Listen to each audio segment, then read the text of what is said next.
টাইব্রেকারে ইংল্যান্ডের কাছে ইউরোর শিরোপা হারানোর কষ্টের হলেও দলকে নিয়ে গর্বিত স্পেন সমর্থকরা। মাদ্রিদের বার্লিন পার্ক নিমিষে স্তব্ধ হয়ে যায় শিরোপা হারানোর বেদনায়। অন্যদিকে কেলির গোলের পর ওয়েম্বলি উৎসবে ফেটে পড়ে। নেচে গিয়ে বুনো উল্লাস শুরু করে চ্যাম্পিয়ন সমর্থকরা।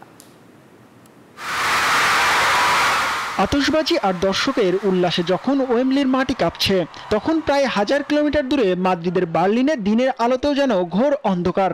উইমেন্স ইউরোর ফাইনালে ইংল্যান্ডের কাছে হেরে হতাশায় ডুবে যায় স্প্যানিশ সমর্থকরা। বিশ্বকাপের পর ইউরোর শিরোপা ঘরে তুলতে মেয়েরা বাসেলে লড়লেও মাদ্রিদে গলা ফাটাতে হাজির সমর্থকরা। কিন্তু একরাশ হতাশা সঙ্গী করে ঘরে ফিরতে হলো তাদের। বান্ডেল থাকলে প্রতি সেনমানিতে টাকা বাঁচবে। বিকাশ সেনমানি বান্ডেল কিনে জিতুন প্রতি লেনদেনে।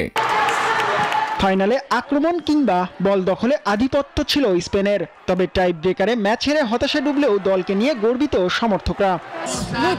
আমার খুব খারাপ লাগছে, কারণ এটা এমন একটা ম্যাচ যেখানে স্পেন সেরা ছিল, তাই পেনাল্টিতে হেরে যাওয়াটা কষ্টকর। কিন্তু দিন শেষে ম্যাচে আমরা পারফর্ম করেছি। স্পেন সবকিছু দিয়েছে এবং পেনাল্টি সবসময় লটারি। আমরা জিততে পারিনি, ঠিক আছে, পরের বার করে দেখাবো।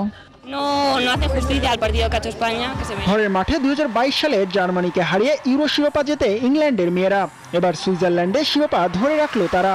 টানা দ্বিতীয় শিরোপার উল্লাসটা ওয়েম্বলিতে ছিল বাদ ভাঙা। নেচে গিয়ে পতাকা উড়িয়ে সমর্থকরা উদযাপন করেন চ্যাম্পিয়নের আনন্দ। অবিশ্বাস্য, পরপর ইউরোপীয় চ্যাম্পিয়নরা অসাধারণ। সত্যি বলতে এর চেয়ে বেশি কিছু চাইতে পারি না। অসাধারণ। প্রতিটি টুর্নামেন্টে আমরা প্রমাণ করেছি কেন আমরা এটা করতে পারি।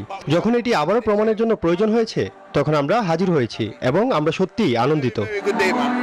ওয়েম্বলির রাস্তার স্ক্রিনে লেখা ভাসছে 2022-25 ইউরো চ্যাম্পিয়ন ইংল্যান্ড। রাতের অন্ধকারে ওয়েম্বলি চ্যাম্পিয়নের আলোয় হয়েছে ঝলমলে।